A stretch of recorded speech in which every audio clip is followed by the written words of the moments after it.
ওখান থেকে আবার ছুটে আসছে। তো যাই হোক, সময় মতো আসতে পেরেছি এবং আমার পূর্বের বক্তা জনাব আল হযরত মাওলানা আলহামদুলিল্লাহ। আউযু বিল্লাহি মিনাশ শাইতানির রাজীম। বিসমিল্লাহির রহমানির রহিম। আলহামদুলিল্লাহি রাব্বিল আলামিন। والعاقبة للمتقين والصلاة والسلام على رسوله الكريم صلى الله عليه وسلم. إن الله وملائكته يصلون على النبي يا أيها الذين آمنوا صلوا عليه وسلموا تسليما. اللهم صل على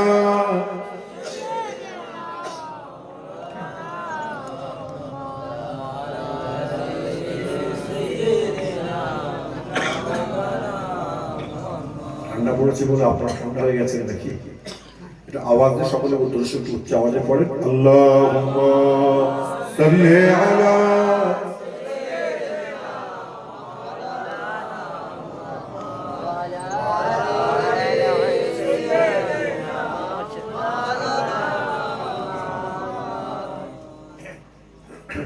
দরুদ শরীফ আল্লাহুম্মা সাল্লি আলা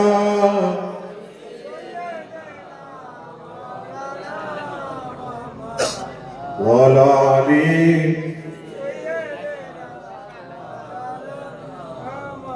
من جعل يسمى تربة أحمد ألا يسمى مضي الزمان غواليا صبت علي مصائب لو أنها صبت على الأيام سرنا لياليا.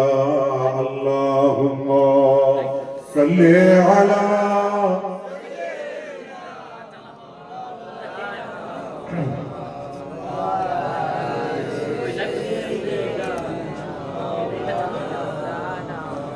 محمد بشر ليس كالبشر يقوت حجر ليس كالهجر.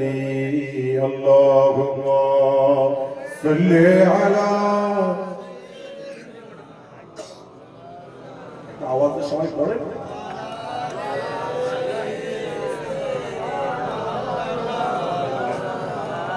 ওয়া নজর গুম্বদে সবজ আই দিল মুআদ্দাব মুআদ্দাব মদিনা مدينة.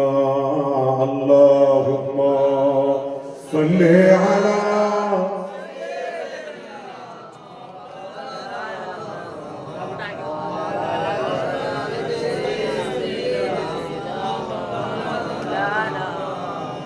سلم يا كولبل سلم على صدر الأمين مصطفى ما جاء إلا رحمة للعالمين. اللهم صل على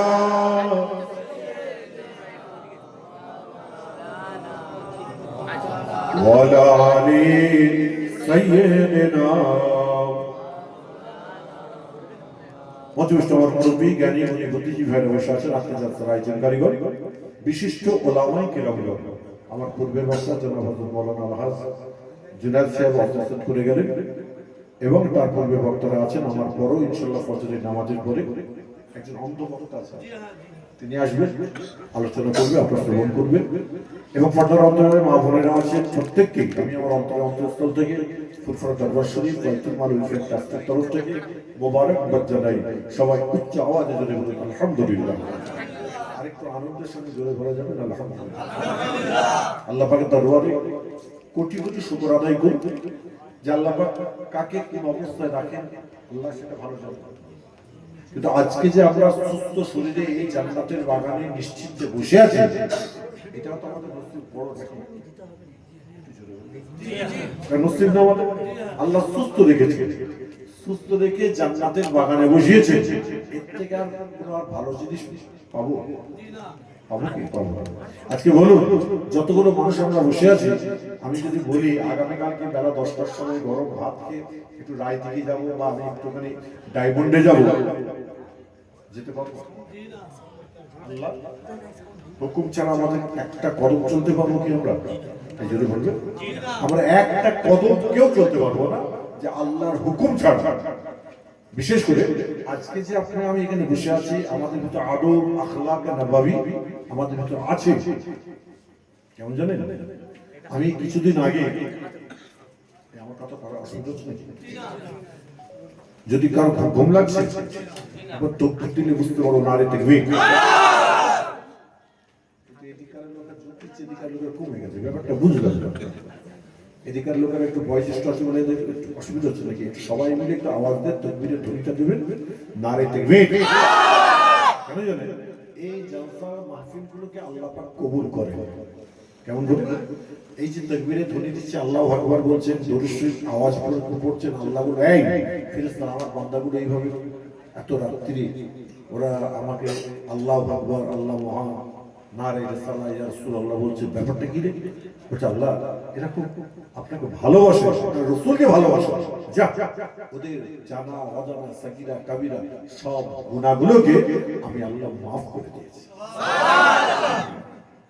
আর একটা জিনিস, একটা খুব ভালো জিনিস খেয়াল রাখবেন, আমি আমার নিজের বাস্তব একটা নিজেদের বাস্তব একটা জিনিস আপনাদের কাছে বলি। কেউ আছো এটা একটু ছড়িয়ে দাও।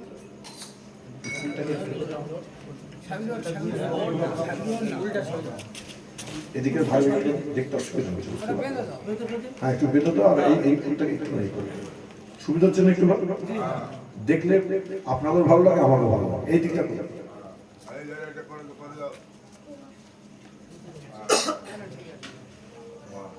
সুবিধা হলো তো নাকি? তা যাই হোক, যে কথা বলছিলাম, তা এই 25 সেপ্টেম্বর একটা আমি নিজের কথা বলছিলাম। আমি এখান থেকে আবুধাবিতে সারজা থেকে বাগদাদ, আমি বাগদাদ শরীফে গিয়েছিলাম। তা বাগদাদ শরীফে গিয়ে কারবালায় গেলাম, নাজাফে গেলাম, কুফায় গেলাম, বাগদাদ শরীফ বড় বিশ্ববিদ্যালয়ের দরবারে গেলাম। তা 11 শরীফ প্রত্যেকটা হুজুরের মাজার শরীফ জিয়ারত করেছি। হযরত আলী কারামাল্লাহু ওয়াজহু মাজার শরীফ, হযরত হুসাইন হুজুর যে হুজুরকে শহীদ করেছেন, সেই হুজুরের যেখানে শহীদ করা আছে ওই জায়গায় হুজুরের মাজার, জুনায়েদ বাগদাদি হুজুর, কত বুঝতে পারছেন না? ইমামে আযম আবু হানিফা হুজুর, হযরত বিশর হাফি রাহমাতুল্লাহ আলাইহি, জিন্নি মিসরি রাহমাতুল্লাহ আলাইহি, বড় বড় মস্ত বড় বড় সাহাবা হুজুর এবং ইমাম হুজুরদের দরবারগুলো আমি ছিলাম। আর বড় পীর আব্দুল কাদের জিলানী হুজুরের দরবারে যেদিন হুজুরের ইন্তেকালের জন্মদিন, আমি ওই দিনে ছিলাম। আমি নিজের বাস্তবটা একটা কথা বলছি।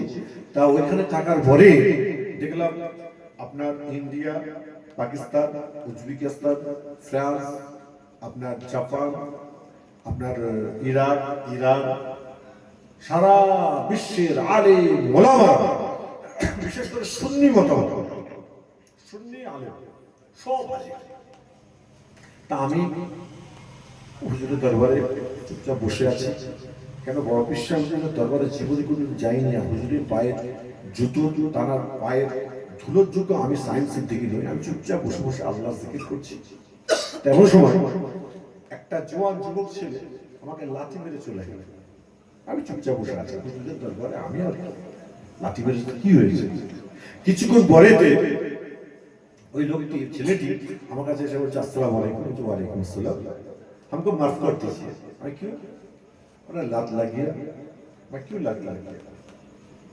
हमको लात मारना है, तुम मान लो, कोई बात नहीं है, तुम जाओ मेरे पास, আমার কাছে ক্ষমা তুমি চেয়েও না।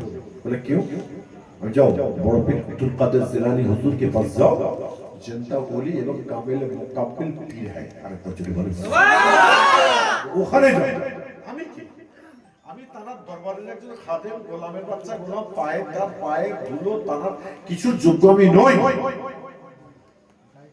তা আমাকে বারবার আমাকে মাফ করে দিয়েছিল। আমি নেই না, মাফ করতে যাও হুজুরকে পাস। তা দেখলাম বাবা যত সুন্নি মতবাদের মানুষ সেখানে আছে, আলহামদুলিল্লাহ, আমি খারাপ বলছি, কিন্তু আমরা হলাম ফুরফুরা শরীফের মুজাদ্দিদে জামান দাদা হুজুর কিবলাকে মানি তো নাকি? এই জন্য মানি না।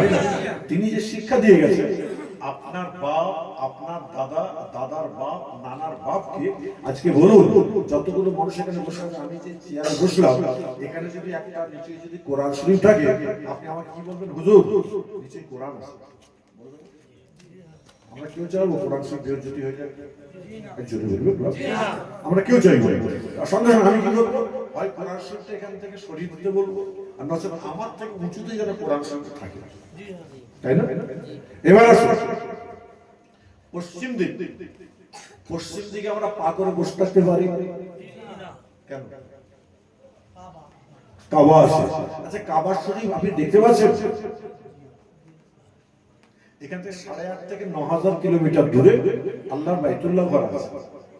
কিন্তু আমরা কাবার দিকে তাকে আমরা সিজদা করি, তারই জন্য আমরা ইজ্জত করি। কাবার দিকে পা করতে নয়, কাবা শরীফের দিকে আপনার কাবার দিকে ফিরে পেচ্ছাপ করতে নয়, কাবা শরীফের দিকে পিঠ করে পেচ্ছাপ করতে নেই, আছে কি না? আমরা চলি না, এই জন্য বললাম চলি না, চলি। এবার আসুন, আল্লাহর কোরআনকে আমি যদি এই দুটো পায়ের মাঝখানে রেখে দিয়ে নামাজ পড়ি, পারবো? কেন? বিয়াদবি হবে। তা আজকে আমার মুজাদ্দিদে জামান দাদা হুজুর কিবলা রাহমাতুল্লাহ আলাইহি আপনার দাদুর বাপ, নানার বাপকে যে আদব শিখিয়ে দিয়ে গেছে, এখনো পর্যন্ত আমরা সেই আদবের মানুষ কিন্তু এখনো আছি। আমি যত বড় বেনামাজি হই, বেরোজগার হই, আমি কিন্তু কোরআনকে বেইজ্জতি করতে পারি? যদি বলুন, কেউ যদি নামাজি হয় তাকে আমি বেইজ্জতি করি? বাবার দিকে আপনাকে পা করে বসে থাকতে পারি? পারি না। এরই জন্য আমরা বাংলার মানুষ যারা মুজাদ্দিদে জামান দাদা হুজুর কিবলার সান্নিধ্যে থেকে আপনার দাদুর বাপ, নানার বাপ যারা চলে গেছে এবং পরস্পর আপনার ছেলে ধরে এখন শিক্ষা দিচ্ছেন, এই জন্য আল্লাহ আমাদের ঘরে জান্নাতি বলে কবুল করে নেবেন।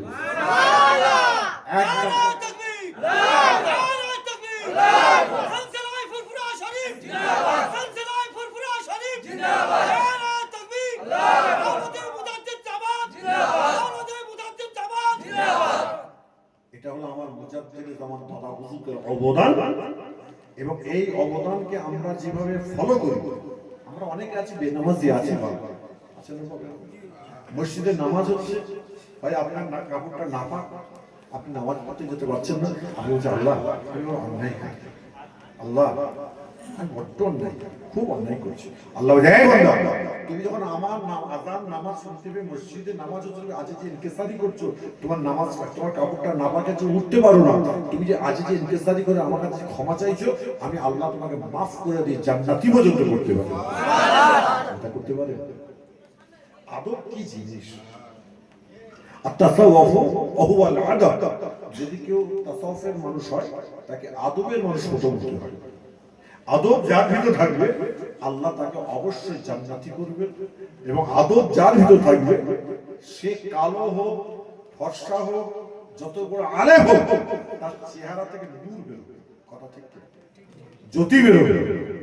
এবং বিশেষ করে মুজাদ্দিদে জামান দাদা হুজুর কিবলা রাহমাতুল্লাহ আলাইহি যারা সামনে রেখে আমি দাদা হুজুরের সিলসিলা, কিন্তু পিছনে দেখা যায় ওরা হচ্ছে এক নম্বর ভণ্ড, ওরা কিন্তু একদম ভালো নয়, ওদের সীমানা মারাবেন না। কেউ যদি বলে তো দাদা হুজুর তো করে জান্নাতে দেবে, বলে শোন, আমার দাদুর বাপ, নানার বাপকে আর দাদা হুজুরকে আদব শিখিয়ে গেছে, আমরা কোরআনকে আদব করি, আল্লাহর কাবাকে আমরা আদব করি, আল্লাহর ঘরকে আমরা আদব করি, আমরা কোরআন শরীফের সামনে আমি পা রেখে চলতে হাঁটতে পারি না, কাবার দিকে পা করে বসতে পারি না, এটা হচ্ছে আমাদের আদব, আমাদের শিখিয়ে গেছে। আদবের জন্য আল্লাহ পাক নিঃসন্দেহে আপনি আমি কবরে শোয়ার পরেও যদি জানা অজানা গুনার জন্য অনেক বলে ভাই হুজুর নামাজ পড়ে, নামাজ পড়তো না হুজুর, কি হবে, বড় চিন্তার মধ্যে আছে, খবরদার একদম চিন্তা করবে না, চিন্তা করবে না। কেমন কেমন করে মুসা নবীর যুগে আল্লাহর বান্দা ছিল, আমার কথা অসুবিধা হচ্ছে না? ঘুম লাগছে? যদি ঘুম লাগে বাড়ি যাও, একবার তোর দিলে বুঝতে পারবো না রে তাকবীর। যে কেউ যদি ঘুমাও, আমি একটু ভাই পড়ালো, আমি কিন্তু চাইবো আল্লাহকে বলবো আল্লাহ একদম ঘুমিয়ে দাও, ও ঘর সকালবেলা ঘর জানাজার নামাজ পড়ে ঘর যাবো বললে বিশ্বাস করবে না। একজনের জানাজার নামাজ পড়ি আপনাদেরকে এসেছি, মেয়ে ছেলে মহিলা, উত্তর 24 বারাসাত, বেচারি ডাক্তার বাড়ি গেছে, রোড ক্রস করতে গেছে, পড়ে গেছে, রোজা রেখে আছে মহিলা, সংগ্রহ মারা গেছে। কিন্তু সে বলছে হুজুর আমার মায়ের জানাজার নামাজটা পড়ে দেবেন। আমি করে চিন্তা করছেন যা আমার তোমার 12টায় টাইম আছে, আমি জানাজা পড়িয়ে গেলাম, জানাজা পড়িয়ে আসলাম। তা মমতার কথা কেউ বলতে পারবে না। তা যাই হোক, যে কথা বলছিলাম, মুসা নবীর যুগে ওই মানুষটা বহুদিন হায়াত পেয়েছিল, ভালো করে বুঝবেন, হায়াত পেয়েছিল, কিন্তু সে কোনোদিন জীবনে কোনোদিন খোদাকে শ্রদ্ধা করে না। পরস্পর যুগের মানুষ যখন আসছে তারা বলা করছে এই লোক নামাজ পড়তো না, এই লোকটা জানাজার নামাজ আমরা কেউ পড়বো বলে ঠিক করেছে। যখন লোকটি মারা গেছে, লাশটা নিয়ে গোসল দেয়নি, কাফন পরায়নি, জানাজা হয়নি, নোংরা জায়গায় ফেলে দিয়েছে। ভালো করে বলবো, নোংরা জায়গায় ফেলে দিয়েছে। যখন নোংরা জায়গায় যখন ফেলে দিয়েছে, তখন মুসা নবী, আমার আল্লাহ পাক পরওয়ারদিগার বেনিয়ে আসে, মুসাকে বলছে মুসা, বলছে জি আল্লাহ, বলছে তোমার উম্মত না এটা? জি আল্লাহ আমার উম্মত। বলছে নোংরা জায়গায় ফেলে দিলে কি ব্যাপার? ওই সময় মুসা নবীকে আমার আল্লাহ পাক পরওয়ারদিগার বেনিয়ে বললেন, এই মুসা তোমার কারণটা তুমি একটুখানি আমাকে বলে দাও। ওই সময় মুসা নবী চিৎকার করে বলেছিলেন, হুজুর আপনি আমার বিয়াদবি ক্ষমা করুন, মাফ করে আমার আল্লাহ আপনি আমার বিয়াদবি ক্ষমা করবেন। আমি অন্য কোনো কারণে নয়, আমার উম্মতেরা অন্য কোনো কারণ নয়, একটা মাত্র কারণের জন্য আজকে নোংরা জায়গায় ফেলে দিয়েছি, আপনাকে জীবনে কোনোদিন চেষ্টা করে নাই। আমার আল্লাহ পাক পরওয়ারদিগার বেনিয়ে বললেন, মুসা শুনে দাও, তোমার উপরে আমি আল্লাহ পাক যে কিতাবটাকে নাযিল করেছি তাওরাত কিতাব, তাওরাত কিতাবের মধ্যে আখেরি নবী মুহাম্মদ রাসূল পাক সাল্লাল্লাহু আলাইহি ওয়াসাল্লাম নাম মোবারক যখন দেখতে পাই, ওই নামের উপরে চুমা দেওয়ার জন্য, বুসা দেওয়ার জন্য আমি আল্লাহ পাক তার জীবনের জিন্দেগীর সমস্ত গুনাহগুলোকে ক্ষমা করে দিয়েছি। নামাজ পড়েনি? জি আল্লাহ, জীবন আপনাকে সিজদা করেনি। শোনো, আমার আখেরি নবীর নামের উপরে চুমা দিত। আখেরি নবী আমাদের তো, জোরে বলেন আমাদের নবী। প্রত্যেকটা নবী আল্লাহর কাছে ফরিয়াদ করেছিল, বলে আল্লাহ আমাকে নবী না করে, আল্লাহ তুমি আমাকে আখেরি নবীর উম্মত করো। আল্লাহ পাক এই আমি নবী, আমি তোমাদের ইলম দুনিয়া জান্নাত থেকে দিয়ে পাঠাচ্ছি, আর তুমি আখেরি নবীর উম্মত হতে চাইছো, কারণটা কি? আল্লাহ অন্য কোনো কারণ নয়, আখেরি নবীর উম্মতরা যদি সারা দিনে 100 বার অন্যায় করে আর 100 বার যদি তওবা করে, 100 বার তওবাকারীকে আল্লাহ আপনি maaf করে দেন। আরেকবার যদি বলা যাবে না, নিজেটা একটু তৈরি হয়। কেন মওত কার কখন আসবে কি বলতে পারবে? যদি বলতে পারবে আর হুজুর আমি তো নামাজ পড়ি, পড়বে দেখবেন কোন ফকির আসে আমাদের কাছে ভিক্ষা চাইতে, 100 টাকা দাও, 100 টাকা দাও। এখনকার ভিক্ষুককে আজকে আসার সময় আপনাকে গাড়ি দাঁড়িয়েছে সিগন্যালে, একটা ফকির বারাসাতে 70 বারাসাতে কিনতে হবে, আমি সিটটা হেলান দিয়ে শুয়ে আছি, আমার ড্রাইভার তখন বলছে 2 টাকার কয়েন নেবে, আজকে কথা বলছে, তখন দিয়েছে, দিয়ে ওকে আবার ফেরত দিচ্ছে, আমার ড্রাইভার সাহেব ফেরত দিচ্ছে। আমি তখন বলবো শোন, তুই 2 টাকা কেন দিতে গেছিস? আমাদের থেকে বড় বড় ফকিররা আমাদের থেকে বড় বড়, আপনি 10 টাকা দেবেন, ও আপনাকে আরো 10 টাকা দিয়ে বলে চা খেয়ে ভালো যাবে। কি বলছি ভাই? তা কোনো ফকির যদি এসে বলে আমাকে 100 টাকা দাও, আমরা কি বলি? এই 100 টাকা, 20 টাকা 25 টাকা হয় না, আবার 100 টাকা যাও, বার করে দিল। দ্বিতীয় দিন আসলো, আবার বার করে দিল, তৃতীয় দিন আবার বার করে দিল, চতুর্থ দিন আবার বার করে দিল, পঞ্চম দিন আবার বার করে দিল, 6 দিনের মাথায় বার করে দিল, 7 দিনের মাথায় বলে এসো এখানে শোন। জি চাচা বলে কত টাকা লাগবে? যে 100 টাকা। বলে আমি 200 টাকার নোট নিয়েছি এখন, এই 200 টাকার নোট নেই, 200 টাকার নোট বার করে, এই যে 200 টাকার নোট যখন দিয়েছে, বলে বাবা আমার কাছে তো 100 টাকা খুচরো নেই। তখন বলে এই শোন, তুই 200 টাকাই তোকে আমি দিলাম, তুই 200 টাকাই নিয়ে যা। আল্লাহ বলে বান্দা তুমি আমার কাছে 1 দিন চাইবে মাফ করবো না, 2 দিন চাইবে ক্ষমা করবো না, 3 দিন মাফ করবো না, 4 দিন মাফ করবো না, 7 দিনের একদিন তোমার সারা জীবনের জিন্দেগি সমস্ত গুনাহগুলো মাফ করে দিয়ে আমি আল্লাহ তোমাকে মাসুম বাচ্চার ন্যায় করে দিয়ে দুনিয়া থেকে তুলে নেবো। খবরদার আল্লাহর ভয়, আল্লাহর জ্বর আল্লাহর হুকুমগুলো মেনে চলবে। আল্লাহ বলছে বান্দা আমি তোমাকে কবুল করবো জান্নাতি বলে। আরেক বছর বলা যাবে আল্লাহ নবীর দরবার শরীফে কথা বলতে গিয়ে বুখারী শরীফ হাদিসের মধ্যে পাওয়া যায় আমার নবী আপনার নবী দয়ার নবী হুজুর আকরাম সাল্লাল্লাহু আলাইহি ওয়াসাল্লাম একদিন মসজিদ নববীতে এমন সব ফজরের নামাজ পড়ে বসে আছেন সাহাবাদের নিয়ে আলাপ আলোচনা কথাবার্তা বলতে বলতে এমন সব দেখা যায় সূর্যটা মাথার দিকে উঠে গিয়েছে। আমার নবী আপনার নবী দয়ার নবী এমন সব সাহাবাদের বললেন এই সাহাবারা তোমরা যে যার বাড়ি চলে যাও, খবরদার তোমরা এখানে থেকো নাও। সঙ্গে সঙ্গে সাহাবারা বাড়ি চলে যাওয়ার পরে ঘরের দরজা থেকে সালাম দেয়, তাদের ফ্যামিলিরা ঘরের দরজাখানা খুলে দিয়ে বলে আমার প্রাণের স্বামী আপনাদের আসতে কেন তো লেট হলো কেন? বলে অন্য কোনো কারণ নয়, আল্লাহ নবী শোনার জীবনে আমরা কথাগুলো শুনছিলাম। সঙ্গে সঙ্গে বাড়ির মেয়েগুলো বললো না না না আমরা আল্লাহ নবী শোনার জীবনের কথাগুলো শুনতে চাই। ওই সময় সাহাবারা জোহরের নামাজটা আদায় করতে গিয়ে আমার সঙ্গে বললেন ইয়া রাসূলুল্লাহ আমি বললাম আমাদের বাড়ির মেয়েগুলো আপনার শোনার জীবনের কথা শুনতে চাইছে। আমার নবী আপনার নবী দয়ার নবীর সঙ্গে সঙ্গে বললেন ফালা তাফাল কখনো নয় কখনো নয়, তোমাদের বাড়ির মেয়েগুলোকে আমার কাছে আনার দরকার নাই। তোমাদের বাড়ির মেয়েগুলো যদি শ্রবণ করার ইচ্ছা জাগে খবরদার তোমাদের মা আয়েশার কাছে তোমরা পাঠিয়ে দাও। মা আয়েশার কাছে জোহরের নামাজ পড়ে যাবে, মাসরের নামাজ পড়ে জিদার বাড়ি চলে আসবে। এই কথা বলার ফলে সাহাবারা এবং মেয়েরা চলে আসে। একদিন আলোচনা করতে করতে মাগরিবের আজানের টাইম হয়ে গিয়েছে। একজন মহিলা মেয়ে ছেলে দাঁড়িয়ে আম্মাজান মা আয়েশাকে সালাম দাও দিয়ে বলেন আম্মাজান বিয়া তুমি ক্ষমা করবে, আজকে আপনার ঘরে পাতিটা আমি একটুখানি জ্বালিয়ে দিই। সঙ্গে সঙ্গে আম্মাজান মা আয়েশা সিদ্দিকা রাদিয়াল্লাহু তাআলা ডুকরে ডুকরে কাঁদছে। আম্মাজান মা আয়েশার কান্না দেখে মেয়েগুলো কাঁদতে কাঁদতে বললেন আম্মাজান মা তুই কে? আম্মাজান আপনি কেন কাঁদছেন? বলে মেয়েরা তোমরা শুনে রেখে দাও, আজকে আমার ঘরে তুমি পাতি নাই বলে তোমরা আজকে আমাকে প্রশ্ন করলে, শুনে রেখে দাও তোমার নবী আমার নবী দয়ার নবী আমার আল্লাহ পাকের দরবারে হাত তুলে দোয়া চেয়েছিলেন আল্লাহুম্মা ইনি মিসকিনাও ওয়া আমিতনি মিসকিনাও ওয়া আশরনি ফি যুমরাতিল মাসাকিন। আল্লাহ আপনি আমাকে যতদিন হায়াতে রেখেছেন গরিবী আলাদা রাখবেন, কাল কিয়ামতের দিনে আসলে মুহাম্মদ যখন তুলবেন গরিবের সঙ্গে যেন আমার আশা হয়ে যায়। আজকে তোমার নবী আমার নবী আল্লাহ পাকের দরবারে হাত তুলে দোয়া চেয়েছিলেন তোমার নবীর ঘরেতে চিরাগ বাতি বলে আলো বলে কিছুই নাই। সঙ্গে সঙ্গে মেয়েগুলো কাঁদতে কাঁদতে থাকে। ওই সময় আমাদের মা আয়েশা বলল মা তোমরা কেঁদো না কেঁদো না কেঁদো না, আর তোমার নবী আমার নবী দয়ার নবী মাগরিবের নামাজের কিছুক্ষণের মধ্যে আমার ঘরে প্রবেশ করবে। আমার ঘরে প্রবেশ করার সঙ্গে সঙ্গে আমার ঘরটা আলোয় আলোকিত হয়ে যাবে। আমার ঘরে ঢুকবে মাগরিবের নামাজের কিছুক্ষণের মধ্যে আমার ঘরটা আলোয় আলোকিত হবে। আরেকবার চলে বলা যাবে না খোদার কসমকে মাথায় হাত দিয়ে বলেন আপনি আমি ঘরে ঢুকলে আলো হয়? সবাই বলে ভালো লাগে এই ঘরে আলো হয়? বইয়ের সঙ্গে ঝগড়া হয়? জোরে বলো। চিনি খেতে গালে ব্যথা? আল্লাহকে লুকোতে বলেনি বান্দাকে লুকোচ্ছ?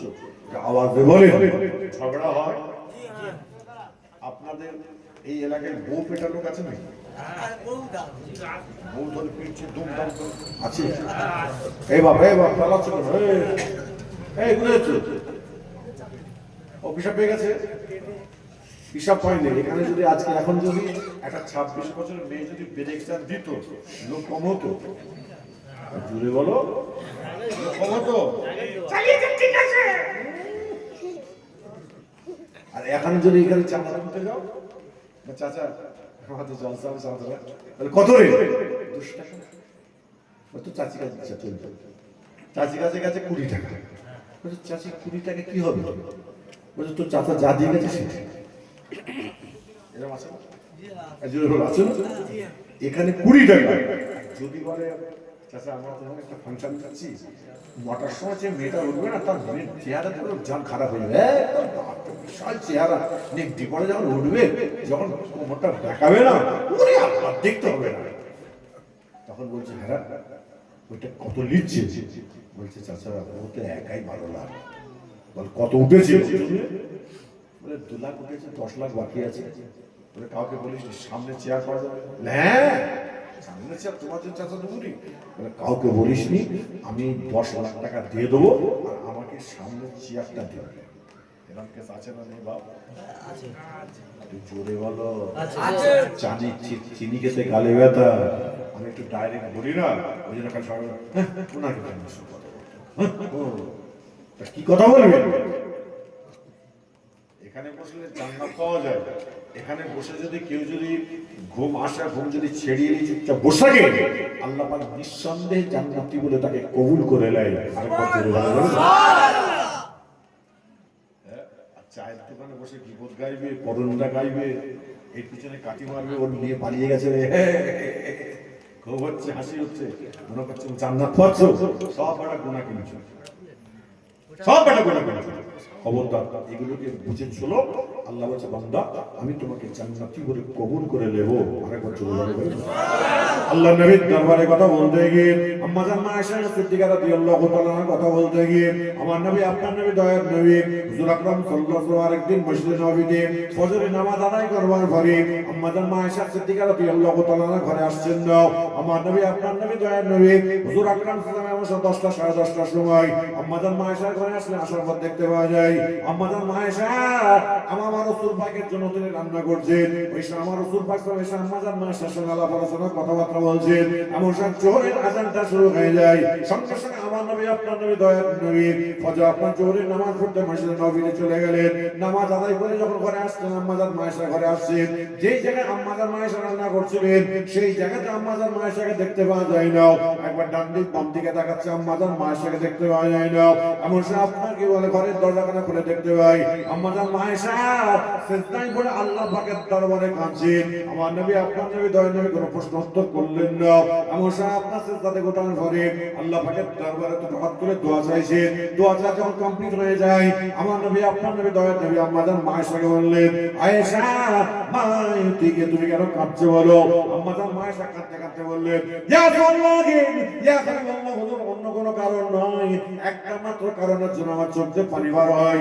আপনি নামাজ আদায় করতে গেছেন এমন সময় একটা আগুনের ঢিলাও আমার হাতের মধ্যে এসে পড়েছে। এমন সময় পড়ার সঙ্গে সঙ্গে আমার জ্বালা যন্ত্রণা ফুসা উঠে গেছে।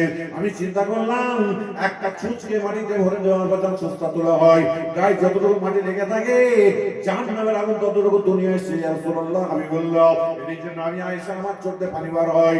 আমার নবী আপনার নবী দয়ার নবী বলে আয়েশা শুনে রেখে দাও আজকে তোমার মতো যদি এরকম যেদিকে কষ্ট হবে নিজের জীবনের জন্য কথা কথা আপনার জীবনের কথা মনে করে তার বাচ্চা কাচ্চা ফ্যামিলির কথা মনে করে যদি একটা এমন সময় নির্ধারিত একটা সারাদিনের মধ্যে একটা নির্ধারিত টাইম যদি ঠিক করে যদি আমার আল্লাহ পাকের দরবারে হাত তুলে যদি তার বাচ্চা কাচ্চা ফ্যামিলির জন্য চলতে যদি পানি বার করে দেয় আমার আল্লাহ পাক তাকে জান্নাতি বলে কবুল করে নেবে। আমরা ঝগড়া করি কিন্তু রাত্রি বেলা, বউ যদি দুটো কথা বলে আপনি তিনটে কথা বলেন। তোমার স্বামী তোমার চুপচাপ বসে আছে, তুমি খালি তাকে ঠেসে যাচ্ছে, তুমি করেছো তুমিও করেছো তুমিও করেছো, এরকম আছে না? জুড়ে বলো আছে না? আজকে এই যে আমরা যে দু নম্বরই করি, আমরা যে নামাজের উপর ওয়াহিয়াত এসে যায়, নামাজের উপর মহব্বত নেই নাই, এর মধ্যে আপনার করে 70% মেয়েদের দোষ আছে। মেয়েদের দোষ কেন? তারা তার স্বামীকে ভক্তি করতে পারে না। যদি তোমার ভক্তি না থাকে ওই ছেলেটার সাথে তোমার বিয়ে দিয়েছিলে তোর বাপকে তুমি কেন বললে না তুমি আমাকে বিয়ে দিও ওর সঙ্গে? দেওয়ার পরে তুমি কেন শান্তি করছো?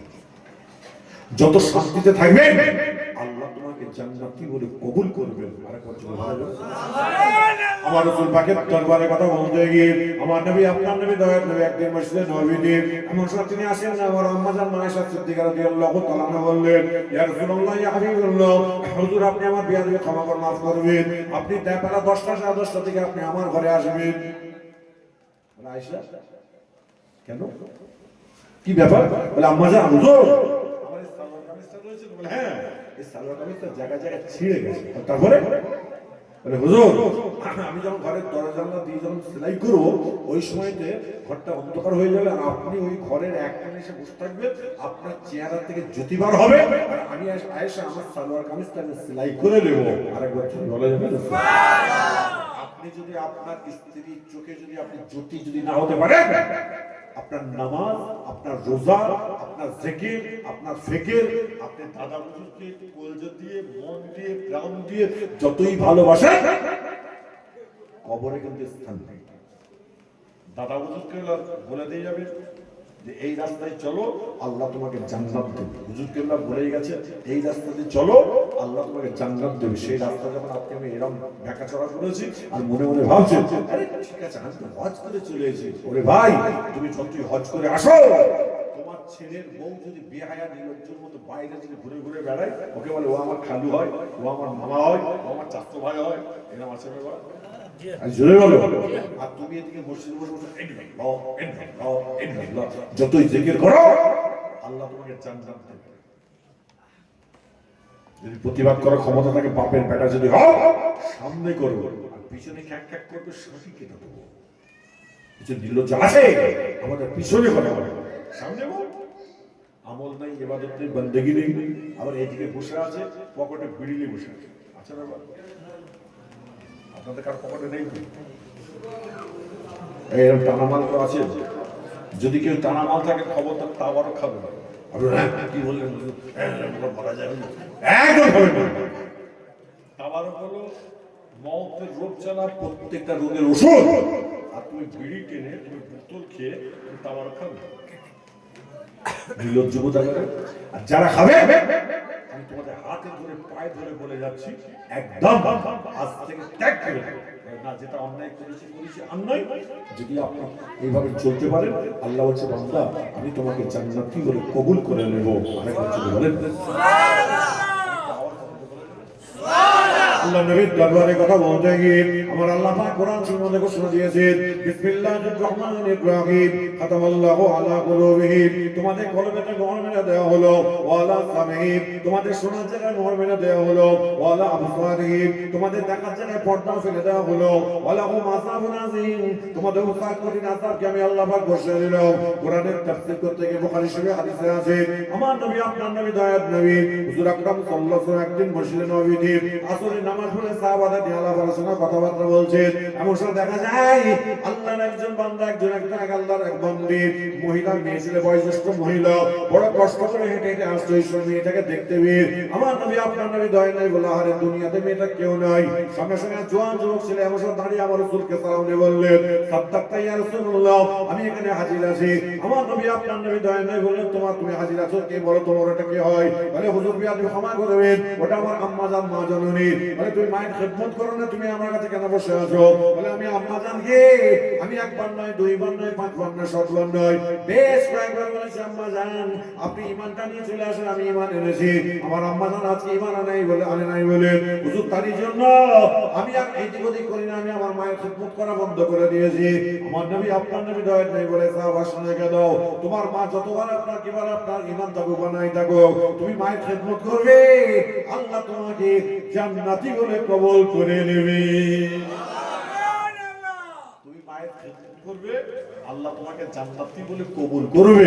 আরেকবার জোরে বলা যাবে না? সুবহানাল্লাহ। কসমকে মাথায় হাত দিয়ে বলুন, কোন ভাইয়ের যদি, কোন মেয়ের যদি তিনটে ছেলে হয়, বড় ছেলে গাধা, মেজো ছেলে মোটামুটি, আর ছোট ছেলে হচ্ছে কঞ্জের টুকু, এরকম আছে না বল? জোরে বল। মাস গেলে 30, 35, 40 হাজার টাকা বছরে মাসে খরচা করে, আর সকালবেলায় উঠে চা খাচ্ছে। চা বৌমা দিয়েছে, বড় বৌমা চা দিয়েছে, বেলা 8:30, 9টার সময় রুটি সবজি একটা দেবে। মেয়ে ফোন করে বলে, মা তুই কেমন আছিস রে? আর বলিস তোর বৌমা তো তোর ভাবি না, তো বলে উঠতে পারেনি, ও পায়ের ব্যথা, মুখের ব্যথা, মাথার ব্যথা, ওই করছে, দেখ না এখন কিচ্ছু দেয়। পরিষ্কার মিথ্যা কথা বলছে, আর পাশে তার স্বামী বসে আছে। এরকম আছে না? বলো ডালমা কুছ কালা হ্যাঁ, মাল এখানে ভালোই আছে। বলে এই হুজুর কান থেকে গেছিস, আলকাটা কুমির আনতে গেছিস, খালি কেমন পুরা হুজুর খুঁজে বাসবি। আমি তো বাস্তব বলি তো, খারাপ আনবেন, যদি ভালো লাগে আনবেন, আনবেন কেন?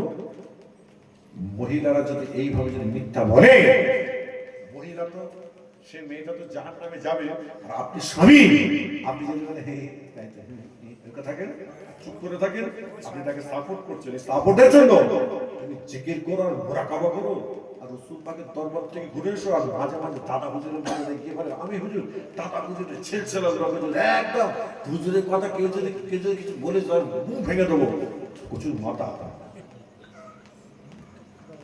তুমি তোর বইয়ের কাছে অপারো বউ মুখ খুললে না তুমি ঠিক এরকম আছে না বাবা এটা যুগে বলো ডাইরেক্ট হয়ে যাচ্ছে এই ডাইরেক্ট হয়ে যাচ্ছে না সাবজেক্টটা চেঞ্জ করতে দেবো নাকি চেঞ্জ করে দেবো এই সাবজেক্টটা চেঞ্জ করে দেবো হ্যাঁ অনেকের মনে হচ্ছে না এইটা ভালো এই সব কথাবার্তা বলছে পাগলামো করুনি আল্লাহর হয়ে যাও আল্লাহ বলছে বন্ধু আমি তোমাদের হয়ে যাবো আরেক বছর ঘরে যাবো আল্লাহ নবীর দরবারে কথা বলতে গিয়ে আমার সোলকে আপনি আমি চিনতে পারলাম না আমার নবী আপনার নবী দয়ার নবী আমার সময় আপনার বড়ি মেয়ে ছেলেটা রাস্তাতে হেঁটে হেঁটে আসছে আমার সময় আপনার রসুল পাকের কাছাকাছি আসে আমার নবী আপনার নবী দয়ার নবী ওই ছেলে আপনার ছেলের আপনি মহিলাকে ডেকে সালাম দিয়েছেন সালাম দেওয়ার পরে বললো মা জননী তোমার দুনিয়াতে কেউ নাই কি তুমি আমাকে একটুখানি বলে দাও সঙ্গে সঙ্গে মেয়েটা বলছে বেটা আমার আল্লাহ পাক 4টে সন্তান দিয়েছে 4টে ছেলে আমার কেউ দেখে না আমাকে কেউ দেখে নাই সঙ্গে সঙ্গে আমার নবী আপনার নবী দয়ার নবী বললেন বুড়িমা আমি যদি তোমার ছেলে হয় তোমার কোনো অসুবিধা আছে কি বলো সঙ্গে সঙ্গে বুড়িমার কথা শোনা বুড়িমার যখন এই কথা শুনেছে আমার নবী আপনার নবী দয়ার নবীর হাতটা ধরে বললেন এই মুহাম্মদ ইবনে আব্দুল্লাহ তোমার মতো সব ছেলে তোমার মতো এত ভালো ছেলে দুনিয়া দুটো পাই নাই তুমি আমাকে কালমা পড়ে ঈমানটা তুমি নিয়ে দাও লা ইলাহা ইল্লাল্লাহ মুহাম্মদ রাসূলুল্লাহ সাল্লাল্লাহু আলাইহি ওয়াসাল্লাম কালমা পড়ে ঈমানটা নিয়ে চলে আসলো সঙ্গে সঙ্গে আমার নবী আপনার নবী দয়ার নবী বলল বুড়িমা শুনে রেখে দিন আপনি যখন কালমা পড়ে ফেলেছেন আমার আল্লাহ পাক আপনাকে নিঃসন্দেহে জান্নাতি বলে কবুল করে নিয়েছে সবাই জোরে জোরে বলেন সুবহানাল্লাহ আমার নবীকে আমরা চিনতে পারি নাই আমি নবীকে আপনি চিনতে পারি নাই আমার নবী আপনার নবী দয়ার নবী হুজুর আকরাম সাল্লাল্লাহু আলাইহি ওয়াসাল্লাম একদিন মসজিদ নববীতে বসে আছেন সাহাবাদের নিয়ে বসে আছেন আলাপ আলোচনা কথাবার্তা বলছেন আসরের নামাজ পড়ে বসে আছেন আমার নবী আপনার নবী দয়ার নবী বললেন এই সাহাবারা তোমরা কারা জিহাদে যাবে হাত তোলো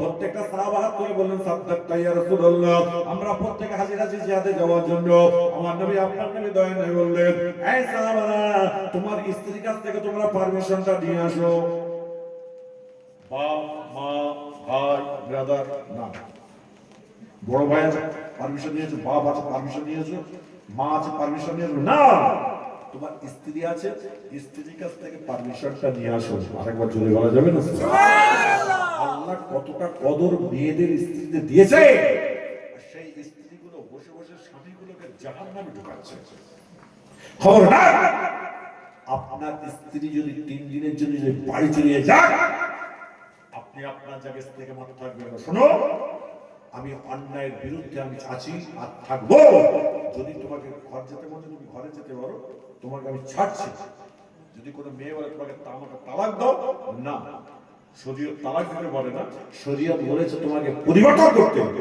আর যদি তালাক যদি দিতে হয় সুন্দর তালাক আপনাকে দিতে হবে আর কোনো মহিলা যদি বলে আমাকে তালাক দাও তাকে সুন্নত মোতাবেক তালাক দাও আমি বললাম কেমন করে প্রথম তাকে বুঝাও টাইম দাও 1 মাস আবার বুঝাও টাইম দাও 1 মাস হলো না একটা তালাক শারে ফিকায়া হেদায়েত কিতাবের কথা বলছি আবার 3 মাস বুঝাও 2 মাস বুঝাও হচ্ছে না 2 তালাক তারপর 3টে দিয়ে কমপ্লিট করতে হবে আল্লাহ খুশি হবে নবী খুশি হবে শরীয়ত এটাই বলছে খবরদার আপনার স্ত্রী ছেলে মেয়ে যারা আছেন যারা বড় হচ্ছে খবরদার নিজেকে নিজে ভালো হয়ে চলার চেষ্টা করো কেন জানেন আজকের ছেলেদের বিয়ে দেওয়ার পরে না আরো দুটো মেয়ের সঙ্গে হলো তোমার জন্য জান কাম করছে তোমার জন্য মান কাম করছে তুমি আমার জান তুমি বলছে এটা মাথা না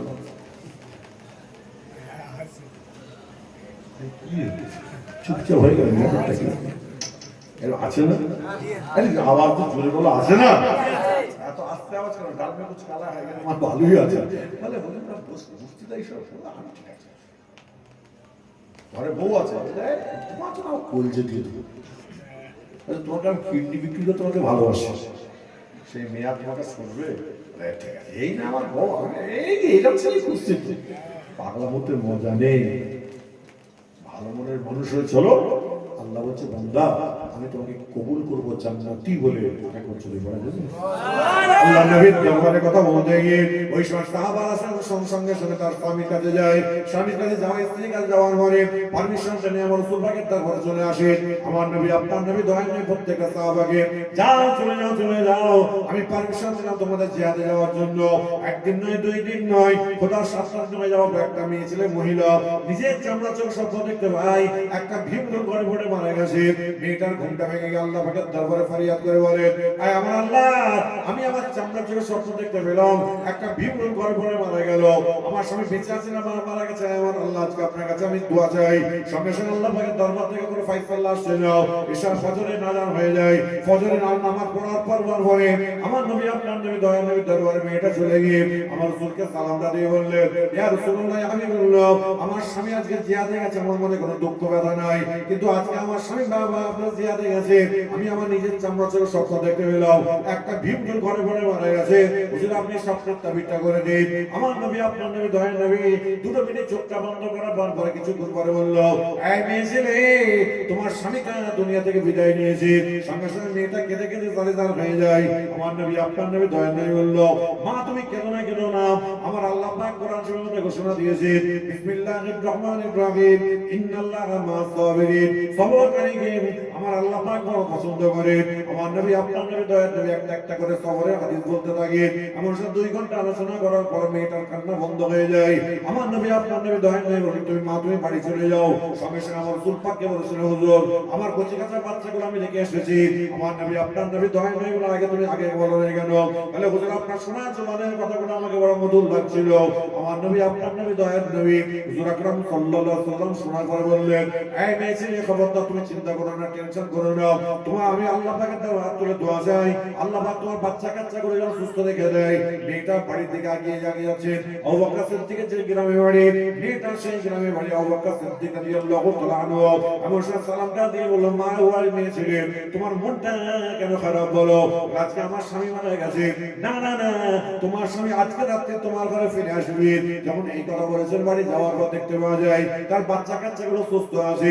জোহরের নামাজ পড়ে আল্লাহ পাকের দরবারে কাঁদে, আসরের নামাজ পড়ে আল্লাহ পাকের দরবারে কাঁদে, মাগরিবের নামাজ পড়ে আল্লাহ পাকের দরবারে কাঁদে, ঈশার নামাজ পড়ার পর আমার নবী, আপনার নবী দয়াল নবী বলে দিয়েছেন, এই মেয়েরা খবরদার, তোমাদের কাছে আমি একটা ছোট্ট কথা বলে যাই, খবরদার আপনার ঈশার নামাজের পরে তোমাদের স্বামীরা একবার ডাক দিলে খবরদার দরজা খোলা খুলবে না, যতক্ষণ না 3 বার ডাক দেয়। এমন সে 1 বার 2 বার 3 বার যখনই ডাক দিয়েছে, পরে দরজাখানা খুলে দিয়েছে।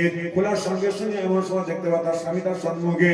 ওই সময় স্বামী সালামটা দিয়ে বললেন, এই আমার প্রাণের স্ত্রী, তার খাবার বলে কিছু আছে কি বলো? বলে, অবশ্যই খাবার রয়েছে, সামনে খাবার গুলো দিয়েছে। দেওয়ার পরে অবশ্য খাওয়া দাওয়া শেষের দিকে আসছে। ওই সময় স্ত্রী বলছে, হে আমার প্রাণের স্বামী, আপনার কাছে আমার তো 2টো প্রশ্ন আছে। না না না, আমি তোমাকে প্রশ্নের উত্তর দেব না, আমার শরীরটা বড় ক্লান্ত, আমি ঘুমিয়ে নেব, ফজরের নামাজ পড়ে আমি তোমার উত্তর দেব। আমার সাথে যখন এই কথা বলেছেন, বলার সঙ্গে সঙ্গে মেয়েটার চোখে আর ঘুম আসে না, স্বামীটা ঘুমিয়ে পড়েছে। আমার সাথে ফজরের আযান হয়েছে, আমার সঙ্গে সঙ্গে মেয়ে ছেলেটা আউয়াল ওয়াক্তের নামাজ আদায় করে আল্লাহ নবীর দরবারে শরীফে চলে যায়। আমার রাসূল পাক সাল্লাল্লাহু আলাইহি ওয়াসাল্লাম কি বলেছিলেন, ইয়া রাসূলুল্লাহ, আজকে আপনি বলেছিলেন তোমার স্বামী মারা গেছে। আবু বকর সিদ্দিক বলেছিল, তোমার স্বামী তোমার ঘরে ফিরে আসবে। হুজুর আজকে আমার স্বামী আমার ঘরে ফিরে আসলো। হুজুর ব্যাপারটা আমি নিজে কিছু বুঝতে পারছি না। আমার নবী, আপনার নবী দয়া করে বললেন, এই আপনার মেয়ে ছেলে শুনে গেল। আবু বকর সিদ্দিক যখন তোমাকে বলেছিল তোমার স্বামী তোমার ঘরে ফিরে আসবে, এই সময় কোনো মানুষজন ছিল কি বলো? না না না, হুজুর কোনো জনপ্রাণী কোনো মানুষজন কেউ ছিল না। আমার নবী, আপনার নবী দয়া করে মুচকি এসে বলল, এই মা, তুমি শুনে রেখে দাও, আবু বকর সিদ্দিক যখন তোমাকে বলে তোমার স্বামী তোমার ঘরে ফিরে আসবে, আমি আবু বকরকে সিদ্দিকের লেখা দিয়েছি। সঙ্গে সঙ্গে আমি রাসূলুল্লাহ, আমার কানের মধ্যে আওয়াজটা চলে আসে। সঙ্গে সঙ্গে আল্লাহ পাকের দরবারে হাত তুলে দোয়া চেয়েছিল, আয় আমার আল্লাহ, আপনি জিন্দাকে মুর্দা করতে পারেন, মুর্দাকে আল্লাহ তুমি জিন্দা করতে পারো। আজ আবু বকর সিদ্দিক যদি আপনার কি বলে শেষ হয়ে আপনার তার কথা যদি মিথ্যা হয়ে যায়, সারা বিশ্বের মানুষ না না না, আবু বকর সিদ্দিকের কথা একবার মিথ্যা হয়েছিল। আল্লাহ আপনি মুর্দাকে জিন্দা করেন, জিন্দাকে মুর্দা করেন। আয় আমার আল্লাহ, আজকে মুর্দাকে আল্লাহ তুমি জিন্দা করে দাও। আমার নবী, আপনার নবী দয়াল নবী যেমন 3 বার বলেছেন, আমার আল্লাহ বলে, এই নবী, আপনি একবার বলে দিয়েছেন, আপনার একবার কথাকে আমি আল্লাহ কবুল করে নিয়ে মুর্দাকে জিন্দা করে তার বাড়িতেই আমি পাঠিয়ে দিয়েছি। সুবহানাল্লাহ। আমি আল্লাহ মুর্দাকে জিন্দা করে রাসূল আপনি বলেছেন আপনার জীবনের কথাটাকে রাখার জন্য, আর আবু বকর সিদ্দিক বলেছিল তোমার স্বামী তোমার ঘরে ফিরে আসবে, আর আপনি আবু বকরকে বলেছিলেন সিদ্দিকী সত্যবাদী যান, আপনি যাতে রাজি আমি আল্লাহ রাজি। আরেকবার জোরে বলা যাবে না? তিনি কে? তিনি আমাদের নবী, তিনি আমাদের রাসূল। সে রাসূল পাক বলেছেন আল্লাহ একটা মানুষ যদি জাহান্নামে থাকে আমি নবী আমি জান্নাতে যাব না। আরেকবার জোরে বলা যাবে না? সুবহানাল্লাহ। শেষ করতে হবে নাকি? একটা শেষ করতে হবে নাকি? শেষ করে দেবো? বিদ্যুৎ বুঝতে পারো নারী চাচা পায়ে লাগছে, খুব ব্যথা করছে, বয়স হয়েছে না? চেয়ারে বসবেন? চেয়ারে বসবে? তাহলে ওই দিকে পাটা করতে, যেদিকে কেবলা কোন দিকে? এদিকে। তাহলে ওই দিকে কেবলা, ওই দিকে পা করে তুমি অন্যদিকে মুখ করে বসবে। আর নচেত আমার কাছে চলে এসে চেয়ার দিয়ে দিয়েছি, চেয়ার বসো। আদমের বেখেলাফ হলে আমি একটুখানি আমার কষ্ট অসুবিধা হচ্ছে না? এই আমার কারোর সাথে কারো অসুবিধা লাগছে? খবরটা একটু বুঝুন। বা যদি মানুষটি আজকে দেখে আসে যা জানাজার নামাজ পড়লাম, সে ডাক্তার দেখাতে যাচ্ছে, সে জানতো যে আমি ডাক্তার দেখাতে যাচ্ছি, রোজা রেখে মেয়েটা যাচ্ছে, সে মেয়েটা মারা গেল, ইন্তেকাল করে গেছে, জানতো। সে ঠিক করে গেছে বেলা 1টার সময় বেরিয়েছে, 3:30টার মধ্যে ঘরে এসে রোজা খুলবে, চলে গেল। আমাদের কারো কিছু আছে আজকে? বলুন, মারা যখন যায় আমরা সবাই কাঁদি, সব কিছু করি, লাশ যখন কবরে শুয়ে দেওয়া হয়, মাটি যখন দেওয়া হয়, আর কেউ থাকে সেখানে? যদি বলুন, কেউ থাকে না। যদি বন্ধুত্ব করতে হয় আমার আল্লাহর সঙ্গে বন্ধুত্ব করুন, আল্লাহ আপনার সওয়াল জব গুলোকে আল্লাহ আপনার হালকা করে দেবে। আরেকবার জোরে বলে আল্লাহ হালকা করে। বন্ধুত্ব যদি করতে হয় আমার আল্লাহর সঙ্গে করব, কিছু চাওয়ার যদি চাওয়ার মতো হয় আমি আল্লাহর কাছে চাই, কোনো চিন্তা নেই, কোনো টেনশন। আমার রাসূল আমার হাবিবুল নবী আল্লাহর কাছে চাই। আল্লাহকে বলতেন, আল্লাহ আমার নবীর কথাগুলো শুনতেন, আল্লাহ বলতেন আল্লাহ আমার একটা উম্মত যদি জাহান্নামে থাকে আমি রাসূল আমি জান্নাতে যাব না। আরেকবার জন্য বলা যায় সুবহানাল্লাহ। আল্লাহ নবীর দরবারে কথা বলতে গিয়ে এমন আবু বকর সিদ্দিক রাদিয়াল্লাহু তাআলা আনহুর কথা বলবার পরে ওই মেয়েছেলে ওয়াল ওয়াক্ত ফজরের নামাজ আদায় করে স্বামীটা ঘরে চলে এসেছে, এমন সময় এমন রাতে এমন আপনার ফজরের নামাজ আপনার জোহরের আজান ইশারা আজান হয়েছে, নামাজের পরে 3বার ডাক দিয়েছে, ঘরের দরজাখানা খুলে দিয়ে এমন স্বামীটা আপনার খাওয়া দাওয়া করে ঘুমাচ্ছে, এমন সময় বলেছিল তো আপনি আমাকে উত্তর দেন, না না না আমি ফজরের নামাজের উত্তর দেব। মেয়েটারা চোখে ঘুম আসে না, আবু ওয়াক্তের নামাজ আদায় করে আল্লাহ রাসূলের দরবারে চলে যায়। আমার নবী আপনার নবী দয়া নবীকে সালাম দিলেন, আমার রাসূল পাক সাল্লাল্লাহু আলাইহি ওয়া সাল্লাম ইয়া রাসূলুল্লাহ আমি বললাম আপনি আমার বিয়াদবি মাফ করবেন, আপনি আমার বিয়াদবি ক্ষমা করে দেবেন ইয়া রাসূলুল্লাহ। আর গতকালকে আপনার দরবারে আসলাম, আজকেও আপনার দরবারে আমি এসেছি ইয়া রাসূলুল্লাহ বললাম, আজকে একটা ছোট্ট কথা আপনার কাছে আনলাম, আজকে আমার স্বামী আমার ঘরে এসে হাজির হয়ে গেছে। আবু বকর সিদ্দিক রাদিয়াল্লাহু তাআলা তিনি আমার রাসূল পাক বললেন, আবু বকর সিদ্দিক তোমাকে যা বলেছিল কোন মানুষজন কেউ জনপ্রাণীকে শুনতে পেয়েছিল কি? বলো না না কেউ শুনতে পায় নাই। আমার নবী আপনার নবী দয়া দিয়ে বললাম আমার শুনে দাও। আবু বকর সিদ্দিক এই কথা বলেন, আমি রাসূলুল্লাহ আমার কানের মধ্যে আওয়াজ চলে আসে, আমি আমার আল্লাহ পাকের দরবারে ফরিয়াদ করে বলছি আল্লাহ গো আপনি জিন্দাকে মুর্দা করেন, মুর্দাকে আল্লাহ তুমি জিন্দা করে দাও। আজকে আপনি আজকে আবু বকর সিদ্দিক রাদিয়াল্লাহু তাআলার কথাটাকে আপনি মুর্দাকে আল্লাহ জিন্দা করে যদি পাঠিয়ে দেন, আবু বকর সিদ্দিকের কথাটা জবানটাকে আমার আল্লাহ পাক আপনি তো কবুল করবেন, তার সঙ্গে কাল কিয়ামত পর্যন্ত আমার উম্মতে আসবে তারা এক বাক্যে আবু বকরকে মেনে নেবে। সবাই জোরে জোরে বলেন সুবহানাল্লাহ। নবীর কথা শুনে আমার আল্লাহ পাক যে মুর্দাকে জিন্দা করে দেয়, বুখারী শরীফ হাদিসের মধ্যে পাওয়া যায়। আমার নবী আপনার নবী দয়ার নবী হুজুর আকরাম সাল্লাল্লাহু আলাইহি ওয়াসাল্লাম মসজিদে নববীতে নয়, আমার রাসূল পাক মসজিদে নববী থেকে হযরত জাবের রাদিয়াল্লাহু তাআলা নবীর সঙ্গে করে নিয়ে আমার নবী আপনার নবী দয়ার নবী তিনি আপনার কি বল বিরাট বাইরে গেছেন, একদিন নয়, 2 দিন নয়, 3 দিন পরে আমার রাসূল পাক ফিরে আসছেন। আমার সঙ্গে জঙ্গলের ভিতর দিয়ে আসছেন, একটা জঙ্গলের মধ্যে আল্লাহ নবী আল্লাহ রাসূল তিনি ঘুমিয়ে পড়েছেন, আর রেস্ট নিচ্ছে, আরাম নিচ্ছেন। হযরত জাবের রাদিয়াল্লাহু তাআলা তিনি চামড়া চোখে দেখতে পাচ্ছেন একটা জঙ্গলের গাছ মাটি ফেলে ফেলে এসে আমার রাসূল পাকের সম্মুখে এসে সালাম দেয়, আসসালামু আলাইকা ইয়া রাসূলুল্লাহ হাবিবাল্লাহ। আমার রাসূলকে সালামটা দেওয়ার পর আমার রাসূলকে সালাম দিয়ে কদম বুসি করে চলে গেল। আমার নবী আপনার নবী দয়া নবী ঘুম থেকে উঠলেন, এমন সময় আমার রাসূল পাক সাথে যাবেন বললেন, হুজুর একটা জঙ্গলের গাছ আপনাকে সালাম দিয়ে কদম বুসি করে চলে গেল। আমার নবী আপনার নবী দয়া নবী বললেন, এই যাবে শুনে গেল ওই গাছটি আল্লাহ পাকের দরবারে ফরিয়াদ করে বলছে, আল্লাহ গো আমি একবার আমার রাসূলকে কি একবার দেখতে পাবো না, আমার হাবিবকে কি আমি একবার দেখতে পাবো না। আমার আল্লাহ বলেছিলেন জঙ্গলের গাছ তুমি যেমন চেয়েছো এই রাস্তাতে আমার রাসূলকে তোমার সঙ্গে দিদার করিয়ে দেব। আমি যখন এখানে আরাম করছি আমার আল্লাহ হুকুম করে দিয়েছে গাছটা মাটি ফেলে ফেলে এসে আমি নবী আমাকে সালাম দিয়ে কদম বুসি করে চলে গেল। আল্লাহ সব পারেন তো? এই জুড়ে বলো সবার বিশ্বাস আছে? এই সবার বিশ্বাস? একটা জঙ্গলের গাছ মাটি ফেলে ফেলে এসে আমার নবীকে সালাম দিল কদম বুসি করলো, বিশ্বাস করছে সবাই? সবাই বিশ্বাস করছে? যদি বিশ্বাস যদি করে একটা হাতটা তুলে দেখাবে।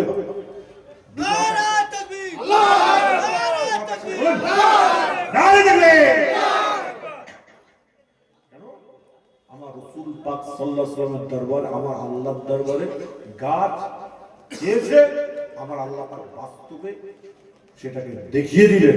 আরেকবার জোরে বলা যাবে না?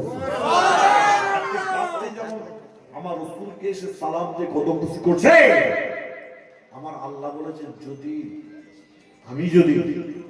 আমার বাইতুল্লাহ ঘরকে সিজদা করার পরে আরো যদি কাউকে সিজদা করার কথা বলতাম, মেয়েদের বলতাম তোমার স্বামীকে তুমি সিজদা করো। স্বামী কত বড় ইজ্জতওয়ালা, কত সম্মানওয়ালা।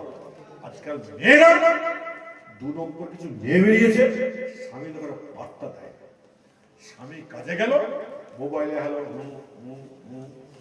মা এসে বলছে হ্যাঁ রে বলছি, এবার কি হলো? তোর বউ তো সারাদিন মোবাইল ভাই না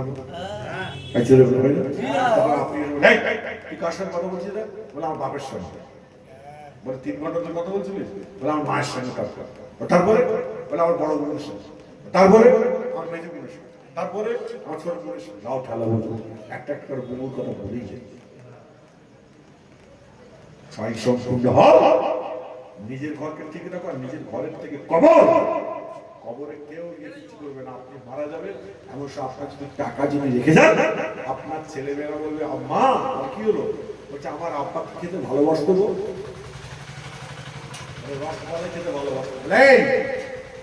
সারা গ্রামের লোকের সদস্য করা হবে, দোয়া করা হবে, খাওয়ানো হবে লম্বা লম্বা চালে বিরিয়ানি আর রসমালাই সালাদ ভালো করে খাওয়া, রসমালাই খাওয়া। আপনার ওদিকে ছেলে রসমালাই খাওয়াচ্ছে, আপনার কবরের দিকে গুদুম পালিশ হচ্ছে। বুঝলেন আমার কথা? বুঝতে পারছেন? গুদুম পালিশ ক্ষমতা। নিজেকে একটু ভেবে চিন্তে চলবেন, শরীয়তটাকে কোরআনটাকে মাথায় নিয়ে সামনে রেখে চলাফেরা করুন।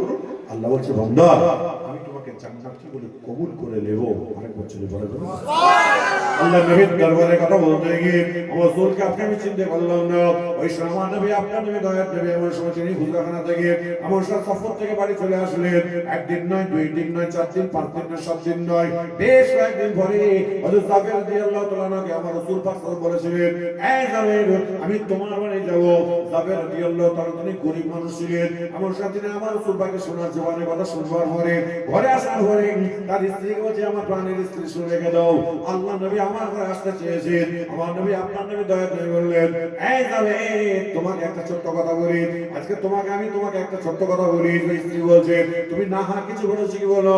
বলে না আমি কিছুই বলি না, খবর তো আমার রাসূলকে আসতে দাও। বলে মেহমানদারি করবো কি করে, আমি তো হলাম গরিব মানুষ। বলে আমার ঘরের মধ্যে একটা ছোট্ট খাসি আছে, যেদিন আমার রাসূল আসবে ওই দিনে তুমি জমাই করে দেবে, গোশত করে টুকরা টুকরা করে দেবে। আমি আজকে জাবের আমি তার আমার রাসূল পাকে তো রান্না করবো। আল্লাহ নবী আমার ঘরে আসার পরে ছাগলের গোশত দিয়ে আমি আজকে আমার রাসূলকে মেহমানদারি করব। বুখারী শরীফে হাদিসের মধ্যে পাওয়া যাচ্ছে জাবের রাদিয়াল্লাহু তাআলা আনহু যেদিন আমার রাসূল পাক আসবে দিলেছে ছাগলটাকে জবাই করে দিয়ে টুকরা টুকরা করে দিয়ে স্ত্রীর কাছে দিয়ে চলে গেছে আল্লাহর রাসূলকে আনতে। আমার সাথে জাবেরের দুটো সন্তান তো নিয়ে বসে আছে। ছোট ছেলে দেখে নাই, বড় ছেলে জবাইটা দেখেছে। ওই সময় ছোট ছেলে আসার পরে বড় ভাই বলছে ভাই শোন আমার আব্বাজান কেমন করে ছাগলটাকে জবাই করলো তুমি কি দেখবে বলো? বলে বেটা আমি অবশ্যই ভাই আমি দেখবো। ছোট ভাইকে শুইয়ে দিয়ে বড় ভাই তলোয়ারটা চালিয়ে দিয়েছে। আমার সাথে ছোট ভাই দুনিয়া থেকে বিদায় নিয়ে ইন্তেকাল করে যায়। রক্ত অবস্থা হয়ে যায় মা জননী। ছুটে এসে দেখতে পাওয়া যায় ছোট ছেলে জবাই হয়ে গেছে, বড় ছেলের দিকে ছুটে যায়। বড় ছেলে ছাদ থেকে লাফ মেরেছে, বড় ছেলে দুনিয়া থেকে বিদায় নিয়েছে। ওই সময় জাবেরের স্ত্রী মনে মনে ভাবছে আমি যদি আমার দুটো সন্তানকে দিয়ে কান্নাকাটি করে আমার রাসূল পাক আসার পরে আল্লাহর রাসূলকে মেহমানদারি করতে পারবো না। না না না, আমার আল্লাহ পাক পরকালের বেনিয়াত তিনি বলে দিয়েছেন এই দুনিয়ার বুকে যদি তোমরা আমি আল্লাহ আমাকে এবং আমার রাসূলকে যদি সকল জিনিসের থেকে বেশি ভালোবাসতে পারো তবে আল্লাহ পাক তোমাকে জান্নাতি বলে কবুল করে নেবে। সবাই জোরে জোরে বলেন সুবহানাল্লাহ। জাবের রাদিয়াল্লাহু তাআলার স্ত্রীর সঙ্গে সঙ্গে দুটো লাশকে তক্তপোশের তলায় রেখে দিয়ে কাপড় জড়িয়ে রেখে দিয়ে অবশ্যই ইসলাম রাসূল পাকের জন্য রান্না করছে। আমার নবী আপনার নবী দয়ার নবী জাবেরের ঘরে আসলেন। আসার পর বসার পর আমার রাসূল পাক বললেন এই জাবের তোমার কটা সন্তান তুমি আমাকে একটুখানি বলে দাও। বলে ইয়া রাসূলুল্লাহ ইয়া হাবিবাল্লাহ আপনার আমার দুটো সন্তান যাও চলে যাও তোমার দুটো সন্তানকে তুমি আমার ডেকে নিয়ে আসো। ওই সময় জাবের রাদিয়াল্লাহু তাআলার স্ত্রীর কাছে গিয়ে বললেন যে আমার প্রাণের স্ত্রী তুমি আমাকে একটুখানি বলে দাও আজকে আমার রাসূলুল্লাহ কোথায়, আমার দুটো বাচ্চা কোথায় আছে বলো। বলে আজকে আপনার বাচ্চা দুটো ঘুমাচ্ছে। সঙ্গে সঙ্গে আমার রাসূল পাককে বললেন হুজুর আমার দুটো ছেলে ঘুমাচ্ছে। আমার রাসূল বললেন যাও চলে যাও তোমার দুটো সন্তানকে ঘুম থেকে তুলে নিয়ে আসো। যখনই বললেন তোমার দুটো সন্তানকে ঘুম থেকে তুলে নিয়ে আসো সঙ্গে সঙ্গে জাবের রাদিয়াল্লাহু তাআলা আমার স্ত্রীর কাছে গিয়ে বলে আমার প্রাণের স্ত্রী আল্লাহর নবী আজকে ডাক দিয়েছেন দুটো সন্তানকে কোথায় আছে বলো। সঙ্গে সঙ্গে জাবেরের স্ত্রীর চোখ দিয়ে ঝরঝর করে পানি বার হয়ে যায়। কাঁদতে কাঁদতে বলে এ আমার প্রাণের স্বামী আজকে আপনার কাছে আমার একটা ছোট্ট কথা আছে।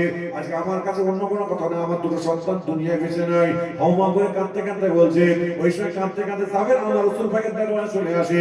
আমার নবী আপনার নবী দয়া নিয়ে প্রশ্ন করলেন মা ইউদিকে জাবের তুমি কেন কাঁদছো বলো। ওই সময় জাবের কাঁদতে কাঁদতে বলে ইয়া রাসূলুল্লাহ আমার দুটো সন্তান দুনিয়ায় বেঁচে নাই। সঙ্গে সঙ্গে আমার নবী আপনার নবী দয়া দিয়ে বললেন ইন্না লিল্লাহি ওয়া ইন্না ইলাইহি রাজিউন। আজকে যতগুলো মানুষ এখানে বসে আছেন প্রত্যেকটা আল্লাহর বান্দা, যতই দূরের মানুষ হোক না কেন, যতই কাছের মানুষ হোক না কেন, যতই আপনার কোন দেশ বিদেশের মুমিন মুসলমান দুনিয়া থেকে বিদায় নেওয়ার সঙ্গে সঙ্গে যদি শুনতে পেয়ে যান সঙ্গে সঙ্গে বলে উঠবেন ইন্না লিল্লাহি ওয়া ইন্না ইলাইহি রাজিউন বলে উঠবেন। আমার আল্লাহ বলছেন যখন ইন্না লিল্লাহি ওয়া ইন্না ইলাইহি রাজিউন বলবে আমি আল্লাহ পাক তাদের জন্য জান্নাতে একটা করে ঘর রেজিস্ট্রি করে দেব।